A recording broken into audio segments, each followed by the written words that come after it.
ನೇಹಾ ಅವರ ಮನೆಗೆ ನಟ ಪ್ರಥಮ್ ಅವರು ಭೇಟಿ ನೀಡಿದ್ದಾರೆ. ಅವರ ಕುಟುಂಬಸ್ಥರಿಗೆ ಸಾಂತ್ವನವನ್ನು ಹೇಳುವಂಥ ಕೆಲಸ ಮಾಡಿದ್ದಾರೆ, ಜೊತೆಗೆ ಅವರಿಗೆ ಧೈರ್ಯವನ್ನು ತುಂಬುವಂಥ ಕೆಲಸ ಮಾಡಿದ್ದಾರೆ. ನಮ್ಮ ಜೊತೆಗೆ ನಟ ಪ್ರಥಮ್ ಅವರಿದ್ದಾರೆ, ಅವ್ರನ್ನ ಮಾತಾಡ್ತೀನಿ.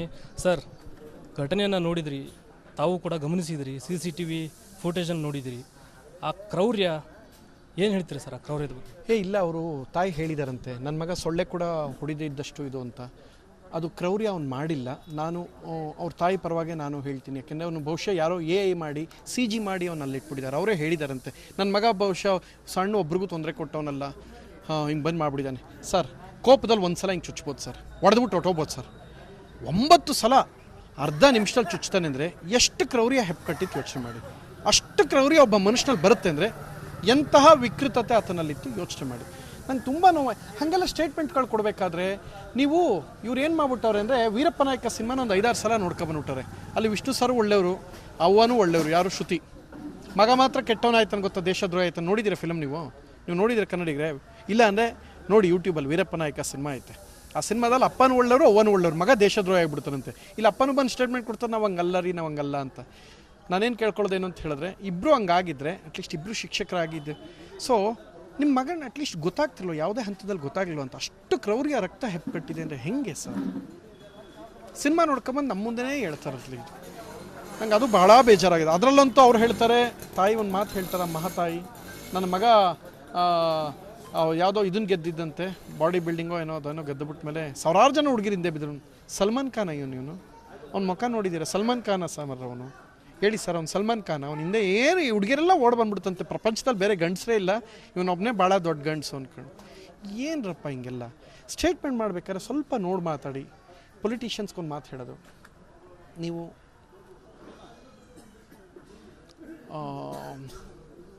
ಎಚ್ಚರಿಕೆಯಿಂದ ದಯವಿಟ್ಟು, ನೀವೆಲ್ಲರೂ ಸಾಧಕರಿದ್ದೀರಾ, ನಿಮ್ಗೆ ಯಾರಿಗೂ ಬುದ್ಧಿ ಹೇಳೋಷ್ಟು ದೊಡ್ಡವಲ್ಲ, ಕೈ ಮುಗಿದು ಕೇಳ್ಕೊತೀನಿ.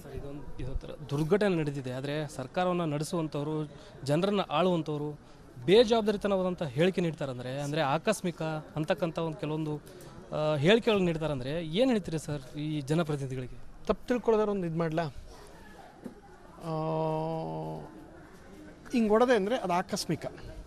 ಬಲವಂತವಾಗಿ ಹಿಂಗೆ ಹಿಡ್ಕೊಂಡು ಹಿಂಗೆ ಪ್ಲ್ಯಾನ್ ಮಾಡಿ ಹಿಂಗೆ ಹೊಡೆದೆ ಅಂದರೆ ಅದು ಇಂಟೆನ್ಷನ್. ಸೊ ಒಂದು ಸಲ ಚುಚ್ಬಿಟ್ಟು ಹೋಗಿದ್ದ ಅಥವಾ ಗಲಾಟೆ ಮಾಡೋದ ಅಲ್ಲ, ಅದು ಇಂಟೆನ್ಷನ್ಲಿ ಸಾಯಿಸಬೇಕು ಅಂತಲೇ ಬಂದವನು. ಅದು ಆಕಸ್ಮಿಕ ಹೆಂಗಾಗುತ್ತೆ ಸರ್? ಆ್ಯಂಡ್ ಎರಡನೇದು, ಅಷ್ಟು ಕ್ರೌರ್ಯ ಆತನಲ್ಲಿ ತುಂಬಿದೆ ಅಂತ ಹೇಳಿದ್ರೆ ಅವ್ರ ತಾಯಿ ಸಮರ್ಥನೆ ನಂಗೆ ತುಂಬ ನೋವಾಯ್ತು ಸರ್. ಸೇಮ್ ವೀರಪ್ಪ ನಾಯಕ ಕತೆ ಹೇಳ್ತಾರೆ, ಅಮ್ಮ ಅದರಲ್ಲಿ ಅದು ಮಾಡಿದ್ರು, ನಾನು ಒಳ್ಳೆಯವರು, ನನ್ನ ಮಗನೂ ಒಳ್ಳೆಯವನೇ, ಹಿಂಗಾಗೋಯ್ತು, ಏನು ಮಾಡಬೇಕು ಗೊತ್ತಾಯ್ತಾ ಇಲ್ಲ, ಸೊಳ್ಳೆನೂ ಸಾಯಿಸಿರಲ್ಲ ಅಂತ. ಸೊಳ್ಳೆ ಸಾಯಿಸ್ತಿದ್ದಕ್ಕೆ ಸೊಳ್ಳೆ ಮೇಲಿದ್ದ ಕೋಪನೆಲ್ಲ ತೀರಿಸ್ಕೊಬಿಟ್ಟವನೇ. ನನಗೆ ಇಷ್ಟು ವಿಕೃತಿ ಒಬ್ಬ ಮನುಷ್ಯನಿಗೆ. ವಿದ್ಯಾರ್ಥಿನಿಯನ್ನು ಬರ್ಬರವಾಗಿ ಹತ್ಯೆ ಮಾಡಿದ್ದಾನೆ. ಸಾಕಷ್ಟು ದುಃಖದ ಮಡುವಿನಲ್ಲಿ ಅವ್ರ ಕುಟುಂಬಸ್ಥರಿದ್ದಾರೆ.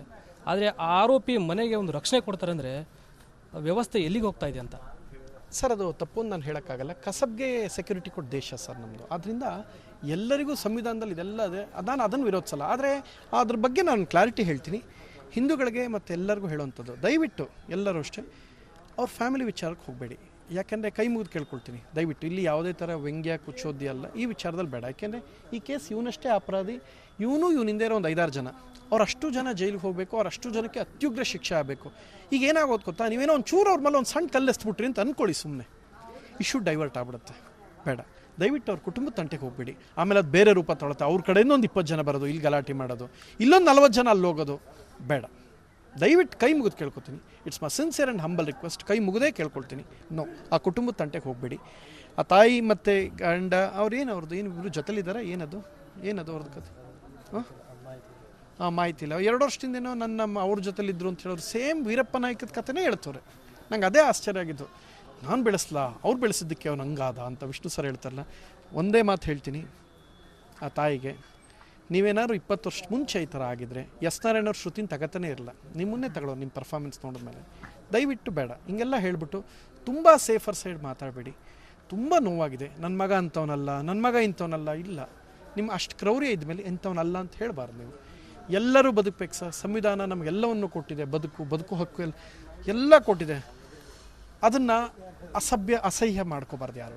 ದಯವಿಟ್ಟು ಹೇಳ್ತೀನಿ, ಇದು ಇಲ್ಲಿಗೆ ನಿಲ್ಲಿಸಬೇಕು. ಆ್ಯಂಡ್ ಎರಡನೇದು, ನೀವು ಪೇರೆಂಟ್ಸ್ಗಳ ಹಿಂದುಗಡೆ ಇರ್ತಾರಲ್ಲ, ನಿಮ್ದು ಏನಿದೆ ನಿಮ್ಮ ಮಕ್ಕಳ ಮೇಲೆ ಕಣ್ಣಿಡಿ. ನನ್ನ ಮಗನ ನಾನು ಗಾಡಿ ಕೊಡಿಸ್ಬಿಟ್ಟೆ, ನನ್ನ ಮಗ ಹೊಸ ಗಾಡಿಗೆ ಹೋದ, ನನ್ನ ಮಗನಿಗೆ ಇದು ಮಾಡಿದೆ, ಪ್ರಾಪರ್ಟಿ ಮಾಡಿದ್ದೀನಿ. ಅಲ್ಲ, ನಿಮ್ಮ ಮಗಳಿಗೆ ಸೇಫ್ಟಿಯಲ್ಲಿ ನೋಡಿದ್ದೀರಾ, ಯಾರ ಜೊತೆ ಸಂಪರ್ಕದಲ್ಲ ನೋಡಿ. ಸ್ವಲ್ಪ ಇಂಥವ್ರು ಇದಕ್ಕೆ ಅಂತಲೇ ಒಂದು ಜಾಲ. ಅವ್ರ ತಾಯಿ ಹೇಳ್ತಾರೆ ಅವ್ರ ಮಗ ಮಾಡಿದ ಕ್ರೌರ್ಯಕ್ಕೆ ನಾವು ರಾಜ್ಯದ ಕ್ಷಮೆ ಕೇಳ್ತೀವಿ ಅಂತ. ಒಂದು ಕ್ಷಮೆ ಕೇಳಿದ್ರೆ ಇದು ಮುಗಿದೋಗುತ್ತೆ ಅಂದರೆ ಅಷ್ಟು ಕಷ್ಟಪಡಬೇಕಾಯ್ತು ಅಂಬೇಡ್ಕರ್ ಅವರು ಸಂವಿಧಾನ ರಚಿಸೋಕ್ಕೆ. ಏನೇ ತಪ್ಪು ಮಾಡಿದ್ರು ಕ್ಷಮೆಗೆ ಮುಗಿದು ಹೋಗುತ್ತದೆ ಅಂತ ಒಂದು ಸಂವಿಧಾನದಲ್ಲಿ ಒಂದು ಪೇಪರ್ ಬರೆದುಬಿಟ್ರೆ ಅಂಬೇಡ್ಕರ್ ಸರ್ ಆಗೋದು. ಯಾಕೆ ಇಷ್ಟೊಂದು ಅವ್ರು ಕಷ್ಟಪಟ್ಟು ಬ್ರಿಟನ್ಲಿರುವಂಥದ್ದು ಒಂದಷ್ಟು ಒಳ್ಳೆಯ ಅಂಶಗಳು, ಅಮೇರಿಕಾದ ಅಂಶಗಳೆಲ್ಲ ಎತ್ಕೊಂಡು ಯಾಕೆ ಬರೆದ್ರು ನಂಗೆ ಅರ್ಥ ಆಗ್ತಾ ಇಲ್ಲ.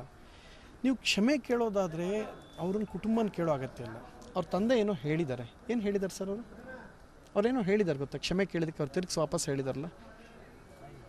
ನೀವು ಅವ್ರ ಪ್ರಾಮಾಣಿಕವಾಗಿದ್ದರೆ ಲಾಯರ್ನ ಫಿಕ್ಸ್ ಮಾಡಬೇಡಿ, ಫ್ರೆಂಡ್ಸು ಸಹಿತ ಯಾರೂ ಮಾಡಬೇಡಿ, ಅವ್ರ ಕುಟುಂಬಕ್ಕೆ ಧ್ವನಿಯಾಗಬೇಡಿ.